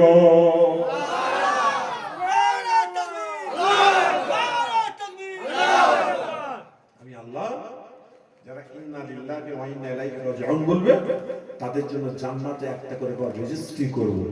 সুবহানাল্লাহ। রাসূল বলছে যাবে তোমার দুটো সন্তানকে আমি রাসূল দেখতে চাই। চলো আমার নবী আপনার নবী দয়ার নবী কেমন সময় জাবের রাদিয়াল্লাহু তাআলা থেকে আমার সব বাচ্চা দুটো কাছে নিয়ে যায়। তক্তপোশের তলা থেকে দুটো বাচ্চাকে বার করার পরে দুটো মাসুম বাচ্চার মুখটা থেকে আল্লাহ নবী চোখে পানি বার হয়। আমার আল্লাহ পাকের দরবারে হাতটা তুলে বলেছিল রব্বানা নাজ্জিনা, রব্বানা আল্লাহ তুমি maaf করে দাও, নাজ্জিনা আল্লাহ তুমি নাজাত দিয়ে দাও। একবার নয় দুইবার তিনবার বলার পর বলেছিল আল্লাহ গো আপনি জিন্দাকে মুর্দা করেন, মুর্দাকে আল্লাহ তুমি জিন্দা করে দাও। আল্লাহ আপনার দরবার শরীফে দুটো হাত তুলেছে। আল্লাহ আজকে আপনার দরবার শরীফে আমি দুটো তুলেছি অন্য কোনো কারণ নয়। জাবেরের দুটো সন্তানকে আপনি যতক্ষণ না চিন্তা করবেন আমি জাবেরের ঘরে আমি এক ঢোল পানি খাবো না। যখন এই কথা বলেছেন বলার সঙ্গে সঙ্গে আমার নবী আপনার নবী যখন এই কথা বলেছেন সঙ্গে সঙ্গে এমন সময় দেখা যায় 1.5 থেকে 2 মিনিটের মধ্যে জাবেরের দুটো সন্তান আল্লাহর নবীর দিকে তাকিয়ে বিসমিল্লাহ বলে চিৎকার করে বলে উঠেছে আসসালামু আলাইকা ইয়া রাসূলুল্লাহ। জাবেরের দুটো সন্তান মারা গেছে, দুটো সন্তান সুতরাং দাঁড়িয়ে বলছে আসসালামু আলাইকা ইয়া রাসূলুল্লাহ ইয়া হাবিবাল্লাহ। আল্লাহ বলে রাসূল তুমি যাতে রাজি আমি আল্লাহ রাজি। আরেকবার জোরে বলা যাবে না সুবহানাল্লাহ। মারা গেছে আমার রাসূল পাক বলেছে রব্বানা আল্লাহ তুমি maaf করে দাও, নাজিনা আল্লাহ তুমি নাজাত দাও। জাবেরের দুটো সন্তান দুনিয়া থেকে বিদায় নিয়েছে, আমাকে দাওয়াত করেছিল আল্লাহ, আল্লাহ আপনি চিন্তা করে দাও। আল্লাহর রাসূল আপনি যাতে রাজি আমি আল্লাহ রাজি। আরেকবার বলা যাবে না। এগুলোকে ভেবে চিন্তে চলাফেরা করুন। শরীয়ত, ইসলাম, আকায়েদ, আকীদাকে প্রাধান্য দিন এবং যতগুলো মানুষ এখানে বসে আছে মুখের জবানে কথা শুনলে হবে না। অনেকে আছেন আল্লাহর কোরআন আছে তুমি এখানে যদি আমি বলি ভাই কোরআন শরীফ পড়তে জানেন, আসলে হুজুর আমি গরিব মানুষ ছিলাম, আমার বাপ ছোটবেলায় মারা গেছে, আমার 3টে ভাই 5টা বোনকে ওদের মানুষ করে বিয়ে দিতে গিয়ে আমার আর কিচ্ছু খবরদার। মার খাওয়ার বয়স নেই আর লেখাপড়ার বয়স নেই। আপনি বয়স হয়ে গেছে, আপনি আগামীকাল থেকে যদি কোরআন শরীফ পড়তে না পারেন আলিফ বা তা সা জিম হা হা শুরু করে দিন, শুরু করুন।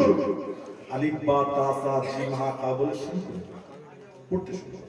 আমি হুজুর আমার মাথায় থাকে না তো হুজুর, কমজোর হয়ে গেছে। আর কোরআন শরীফটাকে নেবে, নিয়ে সূরা ফাতিহা থেকে প্রত্যেকটা অক্ষরে আঙ্গুল বুলাতে থাকবে। বুলাতে বুলাতে 30 বার কোরআন শরীফ আগুন যদি বুনানো হয়ে যায়, আর এদিকে যদি আপনার কোরআন শরীফ শিখছেন আবার ভুলে যাচ্ছে, শিখছি ভুলে আল্লাহ যাও আঙ্গুল বুলাবার জন্য পড়ার নিয়ত করেছে বলে করছে বলে আমি আল্লাহ ওকে জান্নাতি বলে কবুল করে নিয়েছি। কত আমাদের দেখেন, আমাদের জান্নাত পাওয়াটা হলো সবথেকে সহজ আর জাহান্নাম পাওয়াটা হলো সবথেকে কঠিন। আপনি কেমন করে?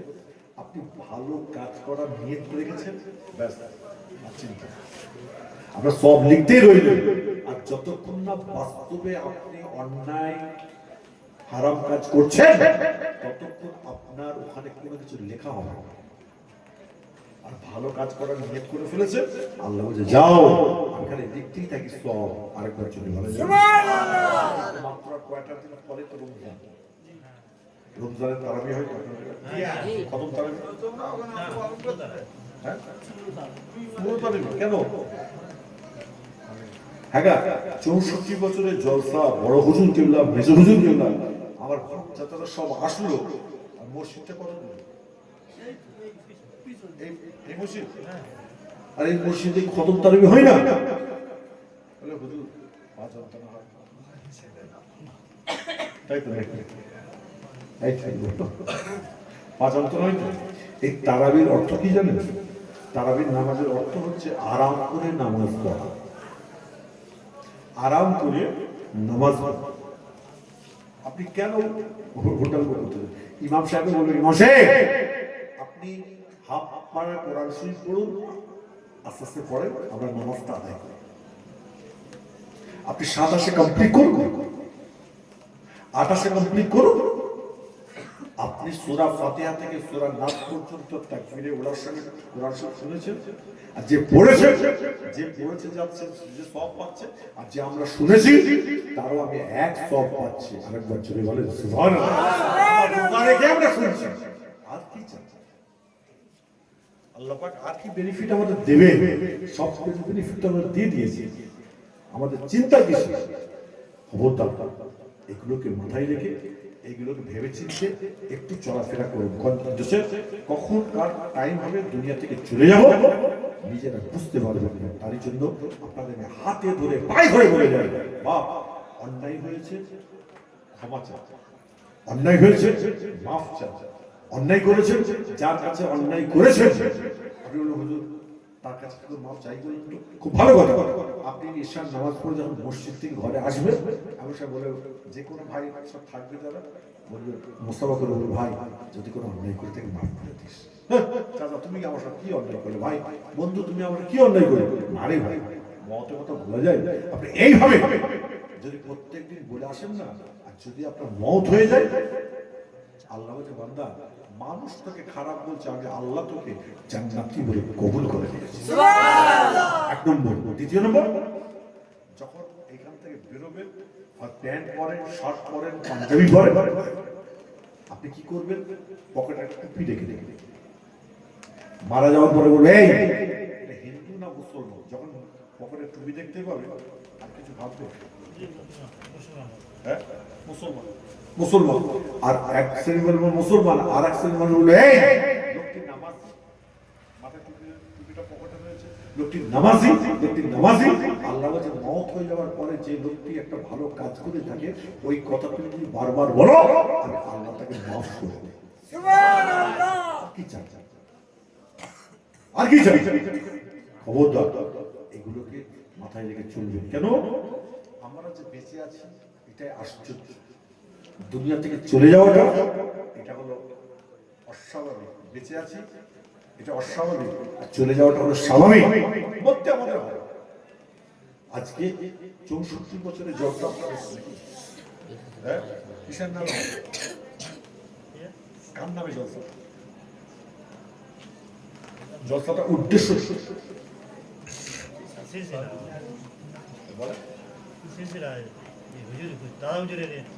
দাদা হুজুরের নামে, দাদা হুজুরের সিলসিলা জলসা। ঠিক আছে, জলসাটা কাদের নামে হয়? দাদা হুজুর 5 হুজুরের নামে। হ্যাঁ ভালো কথা, আলহামদুলিল্লাহ। কিন্তু আমি আরেকটা জিনিস জোড়াতে চাইছি, বলবো? যদি বলেন তাহলে বলবো। আজকে জলসা হয়ে যাবে, আগামী কাল থেকে 1 বছরের জন্য যতগুলো মানুষ আপনার, এটা কি পাড়ার জলসা না মহল্লার জলসা না মসজিদের জলসা, কিসের জলসা? পাড়ার জলসা। এই পাড়ায় বড় লোক, গরিব, ধনী যেই মারা যাক, সামনের বছর আপনার নাম লিস্ট রাখবেন, আপনার তাদের নামে কবরস্থানি হবে। বুঝলেন না আমার কথা? এই বুঝেছেন না? এদিকে আপনি সবাই রাজি? সবাই রাজি? একবার টুকটুক দিলে বুঝতে পারো না দেখবি। মেয়ে ছেলে হোক আর পুরুষ মানুষ হোক, অনেকটা 1 বছর মতো অনেক মানুষ মারা যায় তো চলে যায়, তাদের নামে কবরস্থানি। এটা মাথায় রাখবেন। কেননা আমার দাদা হুজুর কে রহমাতুল্লাহ আলাইহি রিসাল সাহেব এই ফাল্গুনের 21-22 রমজানে তো হবে। আমার রাসূল পাক সাল্লাল্লাহু আলাইহি ওয়াসাল্লাম বলেছেন, এ আবু বকর তোমার ভাই নামেটা ইসলামের সম্পর্ক, তোমার বাপের নামে নয়, মায়ের নামে নয়, তোমার পীরের নামে নয়, কুল মুমিন মুমিনাতের নামে হবে। আজকে আমরা পীরের নামে করছি আলহামদুলিল্লাহ, রাসূলের নামে করছি আলহামদুলিল্লাহ, তার 5টা আওলাদের নামে করছি আলহামদুলিল্লাহ। যারা কবরের মানুষ হয়ে যাচ্ছে 1 বছরের মধ্যে, যারা দুনিয়া থেকে চলে গেছে গ্রামের মানুষ, 64 বছরের জলসা অনেক মানুষ চলে গেছে দুনিয়া থেকে, তাদের নামে এটা সাবরেসানি দোয়া। আল্লাহ যেন আপনাদের এই দোয়া, এই সাবরেসানিকে আমার আল্লাহ যেন কবুল করে নেন। আরেকবার যদি বলেন সুবহানাল্লাহ। এই জলসা যে আপনারা দিচ্ছেন বা করছেন, আল্লাহ বান্দা আছেন যে আগামী বছরে জলসা হবে, আগামী বছরে জলসা হবে 25 কিলো চাউল দেবেন একজন। আছেন কেউ? আল্লাহর বান্দা 25 কিলো চাউল কেউ আছেন? মোহাম্মতের সঙ্গে দেবেন, মুরব্বীদের নামে দেবেন, বাপের নামে দেবেন, মায়ের নামে দেবেন, আপনি দেবেন কি না? এখানে বাড়ি শহীদুল্লাহ গাজী ভাই, 25 কিলো চাউল দেব। সবাই জোরে বলা যাবে না মারহাবা? আরেকটু আওয়াজ জোরে বলা যাবে না? আরেকটু আওয়াজ জোরে বলা যাবে না? নারে তাকবীর। আল্লাহ ভাই জানেন নিয়তকে কবুল করো, কিসমত কারাতে বড় করে দাও, নসিবকে বড় করে দাও, রুজি রোজগারে বরকত দান করে দাও, হায়াতকে দারাজ করে দাও, দিদারে কাবা শরীফ, দিদারে মদিনা শরীফ আল্লাহ তুমি নসিব করে দাও। সবাই জোরে জোরে বলুন আল্লাহু আমিন। নারে তাকবীর।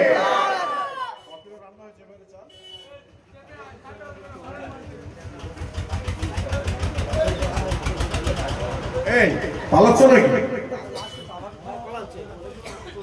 হ্যাঁ তামার কাছে তো হ্যাঁ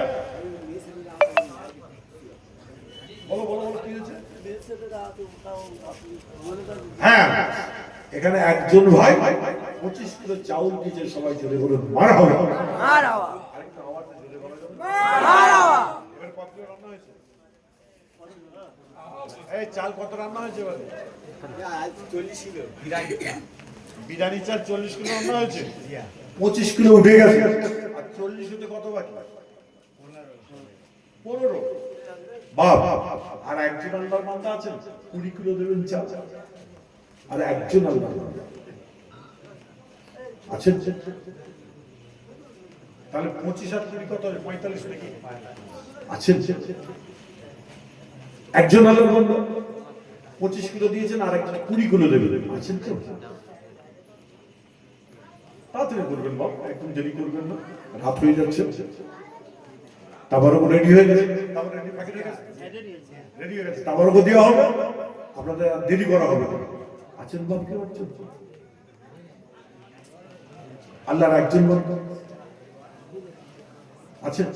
মামুনেরা আপনারা যারা আপনারা কি বলে শুনছেন আওয়াজ, আপনারাও দিয়ে পাঠাবেন। আল্লাহ আপনাদের মধ্যে আশাকে কবুল করুন, আমি দোয়া করি। আর একজন বান্দা যদি কুড়ি কুড়ি দেন, আমি আর চালা তুলবো না, আমি আর চালা চাইবো না। আপনি কি নাম? গোলাম মোল্লা। এখানে বাড়ি? এখানে বাড়ি।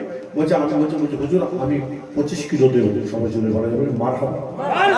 আরেকটু আওয়াজ জুড়ে বলা যাবে মারহাবা। আল্লাহ ভাইজানের নেটকে কবুল করো, কিসমত কালাটি বড় করে দাও, নসিবকে বড় করে দাও, রুজি রোজগারে বরকত দান করে দাও, হায়াতকে দারাজ করে দাও, দিদারে কাবা শরীফ, দিদারে মদিনা শরীফ আল্লাহ তুমি নসিব করে দাও। মুরব্বিরা যারা দুনিয়া থেকে চলে গেছে, আজকে আপনাকে বলে তার দানের ওসিলায় তাদের সকলকে আল্লাহর সামনে রমজান শরীফ ওসিলায় আল্লাহ তাদের সকলের কবর আযাবকে আল্লাহ তুমি মাফ করে দাও। সবাই জোরে জোরে বলুন আল্লাহু আমিন। নারে দেবে আল্লাহর একজন বান্দা আছে, এক বস্তা কি নাম? হুজাইফা লস্কর। হুজাইফা লস্কর, এক বস্তা আলু। হুজাইফা লস্কর। হুজাইফা লস্কর তো এক বস্তা আলু। সবাই জোরে বলা যাবে না মারহাবা। মারহাবা। আরেকটা আওয়াজ দিয়ে জোরে বলা যাবে না মারহাবা। নারে দেবে আল্লাহ ভাইজানের নিয়তকে কবুল করো, কিসমত কালাটি বড় করে দাও, নসিবকে বড় করে দাও, রুজি রোজগারে বরকত দান করে দাও, হায়াতকে দারাজ করে দাও, দিদারে কাবা শরীফ, দিদারে মদিনা শরীফ আল্লাহ তুমি নসিব করো। সবাই জোরে জোরে বলুন আল্লাহু আমিন। নারে তাকবীর। জবিলা বেওয়া